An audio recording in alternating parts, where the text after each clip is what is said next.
Hi everyone, the lecture topic for today is DNA damage and repair.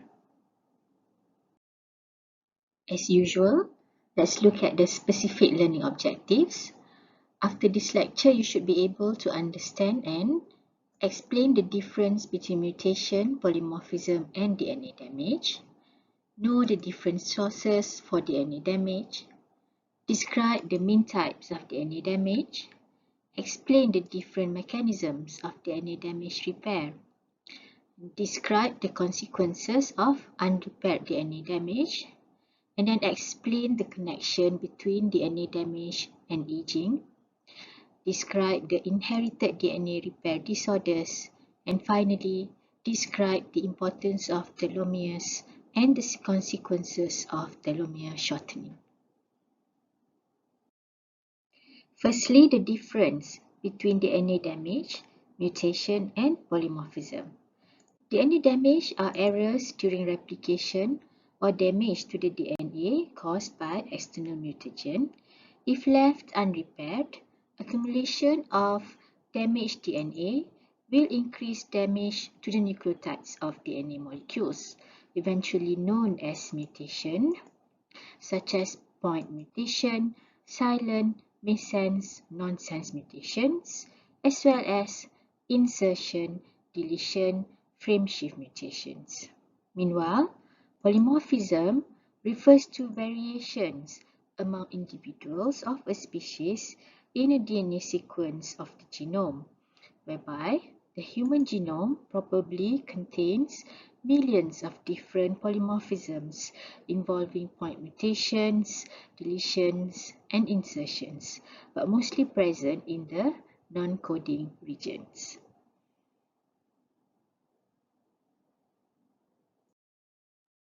There are two sources of DNA damage. Endogenous causes include replication errors, such as mismatch of bases, hydrolysis during depurination or deamination, and chemical modification, such as oxidation by reactive oxygen species and alkylation. And all of these endogenous causes happen spontaneously. Meanwhile, exogenous causes include chemical mutagens such as chemotherapeutics or polyaromatic hydrocarbons, physical mutagens such as the UV light or the X-ray radiation, and viruses, as we have seen earlier, such as human papilloma virus. All of these exogenous causes happen upon inducement by all of these sources. Hence, the types of DNA damage are classified according to the cause or the source, whereby replication mistakes lead to base mismatches damage as well as insertion or deletion damage. Reactive oxygen species, radiation and chemotherapeutics lead to single-stranded DNA breaks and intrastrand cross-linking. And polyaromatic hydrocarbon and UV light cause formation of DNA bulky adults. And finally, the ionizing radiation as well as chemotherapeutic causes double-strand DNA breaks as well as interstrand cross-linking.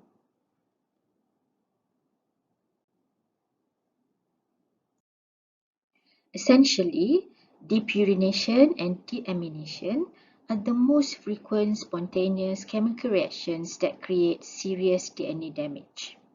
Depurination can release guanine, as shown here, as well as adenine from DNA, while the major type of deamination reaction converts cytosine, as shown here, to an altered DNA-based uracil, though deamination happens to other bases as well. And these reactions normally take place in a double helix DNA. Deamination of cytosine, if uncorrected, results in the substitution of one base for another when DNA is replicated, such as deamination of cytosine that produces uracil. So uracil preferentially base pairs with adenine. Hence, adenine is added complementary to uracil during replication. hence producing a mutated sequence of the DNA. On the other hand, depurination can lead to the loss of a nucleotide pair. When replication encounters a missing purine on the template strand, it may skip to the next complete nucleotide, subsequently producing a nucleotide deletion in the newly synthesized strand. So, many other types of DNA damage, if left uncorrected, also produce mutations when the DNA is replicated.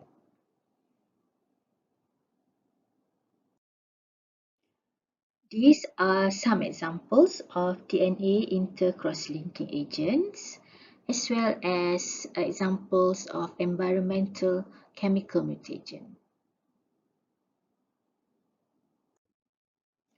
Regardless of the types, it is utmost important to repair any DNA damage.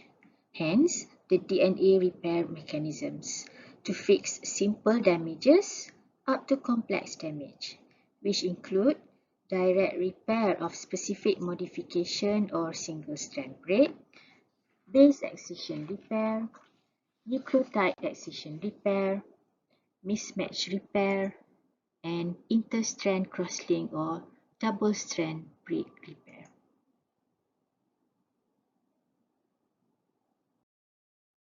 We shall look into each of the mechanism later, but first let's start with the general steps for any DNA repair mechanism.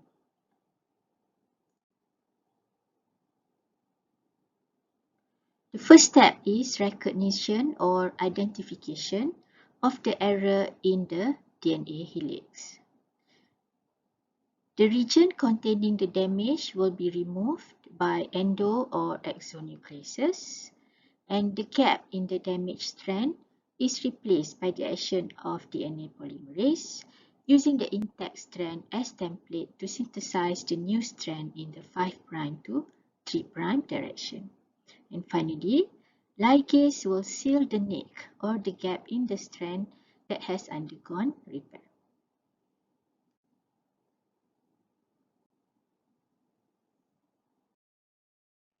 Basically, the mismatch repair correct errors of DNA replication by identifying mismatched nucleotides and replacing them. Base excision repair corrects spontaneous errors such as base mismatch, while nucleotide excision repair removes DNA bulky adducts. Recombinant repair involves fixing of a double-strand DNA break by end joining process. Let's go through the mismatch repair mechanism, which is a repair system for recognizing and repairing erroneous insertion, deletion, and misincorporation. This repair mechanism has the capacity to identify the mismatched strands, hence discriminate between the template strand and the newly synthesized strand with mistake.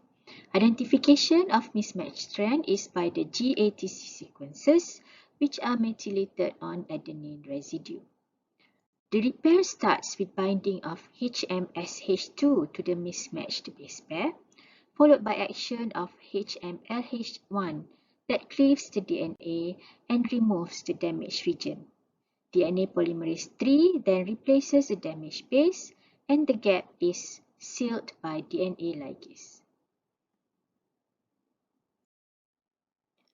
The base excision repair corrects damage to a single base in the DNA and single-strand DNA break. Firstly, uracil DNA glycosylase removes an accidentally deaminated cytosine in DNA.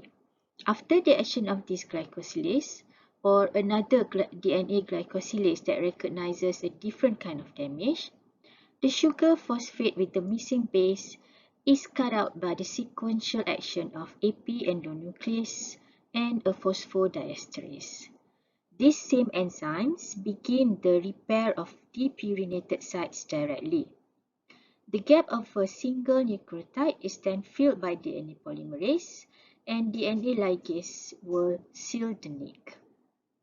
The net result is that the U that was created by accidental deamination is restored to a C. A P endonuclease is named like so because it recognizes any site in the DNA helix that contains a deoxyribose sugar with a missing base. Such sites can arise either by the loss of a purine, hence apurinic sites, or by the loss of a pyrimidine, hence apyrimidinic sites. The nucleotide excision repair corrects damage caused by almost any large change in the structure of the DNA double helix, such as bulky adult, caused by carcinogen of the tobacco smoke or diesel exhaust, as well as the pyrimidine dimers caused by the sunlight. Nucleotide excision repair can also repair mismatched bases as well as intrastrand crosslinks. Specific repair endonucleases will cleave the abnormal chain and remove the distorted region. The gap is then filled by a DNA polymerase that adds deoxyribonucleotides one at a time to the 3' end of the cleaved DNA, using the intact complementary DNA strand as the template. Finally, the newly synthesized segment is joined to the 5' end of the remainder of the original DNA strand by DNA ligase. The table and the figure summarize the difference in the process or the steps during base excision repair BER and nucleotide excision repair NER. The recombinant repair corrects double-strand DNA breaks caused by high-energy radiation or oxidative free radicals. The double-strand DNA breaks can also happen naturally during gene rearrangements, which cannot be repaired by nucleotide excision repair. There are two types of recombinant repair, which is non-homologous end joining repair and homologous recombinant repair. Non-homologous end joining alters the original DNA sequence when repairing a broken chromosome, and this mechanism usually takes place when cells have not yet duplicated their DNA. Repairing double-strand breaks by homologous recombination is more difficult to accomplish, but it restores the original DNA sequence. And this mechanism typically takes place after the DNA has been duplicated when a duplex template is available, but before the cell division. This figure summarizes types of DNA damage and their repair mechanism. Nevertheless, you can read more on your own about DNA repair, particularly on the holiday structure as well as transposons. The cell capacity to repair DNA damage is dependent on factors such as cell type, age of the cell, extracellular environment, and most importantly, accumulation of damage. Cell with large accumulation of DNA damage or no longer effectively repairs damage can enter one of three possible states: an irreversible state of dormancy known as senescence, cell suicide known as apoptosis or programmed cell death, or unregulated cell division, which can lead to the formation of a tumor that is cancerous.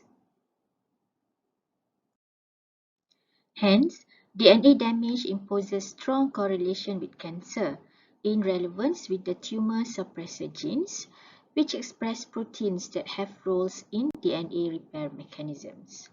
A loss of function due to gene mutation increases chances of developing cancer.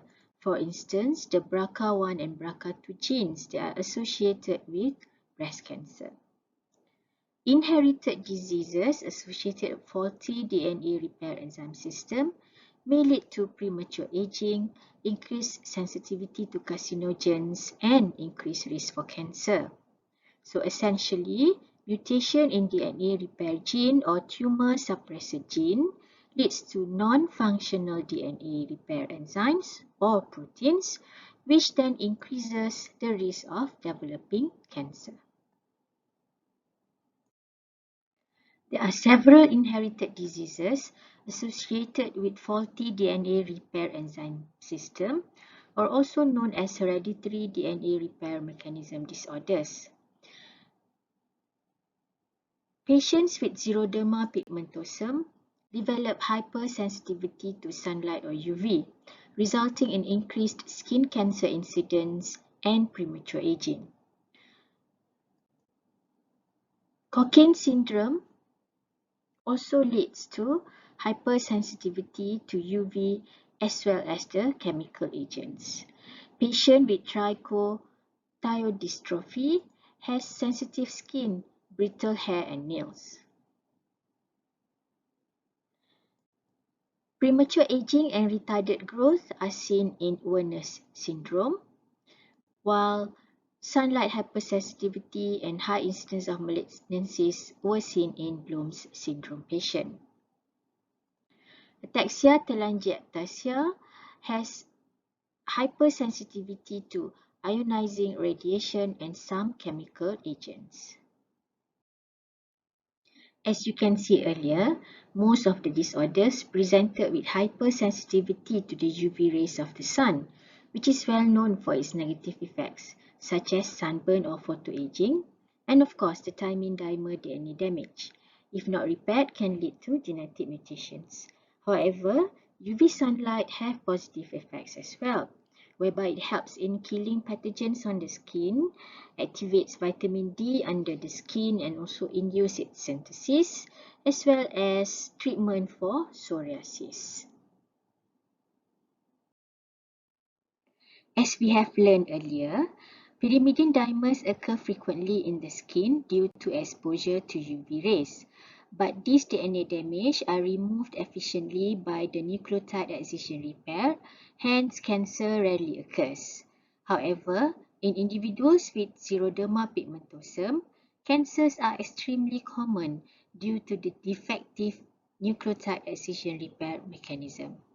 For example, the deficiency of the endonuclease involved in the removal of pyrimidine dimers from DNA. Because of their inability to repair damaged DNA, the frequency of mutation increases. Skin cancer develops once proto-oncogenes or tumor suppressor genes mutate. Nonetheless, by avoiding sunlight, individuals with XP can reduce the number of skin cancers. Cockayne syndrome is caused by mutations in the ERCC6 and ERCC8 genes that express the proteins involved in DNA damage repair, particularly the DNA inactive genes. Thus, DNA damage is not repaired, and the accumulation of damaged DNA leads to malfunctioning cells or cell death. Werner syndrome is a premature aging disease that begins in adolescence or early adulthood and results in the appearance of old age by the age of 30 to 40 years due to the deficiency of helicase. The aging process is associated with telomere shortening. You have learned before that telomere is a region of repetitive nucleotide sequences at the end of a chromosome, which protects chromosome from deterioration and also from fusion with neighboring chromosomes. Meanwhile, telomere shortening is a mechanism that limits proliferation of human cells to a finite number of cell divisions by inducing replicative senescence and apoptosis. Studies show that people who experience oxidative stress have much shorter telomere than the control groups. Which brings us to an interesting question. If short telomeres in normal cells induce senescence and apoptosis, then how come cancer cells with short telomeres don't do the same?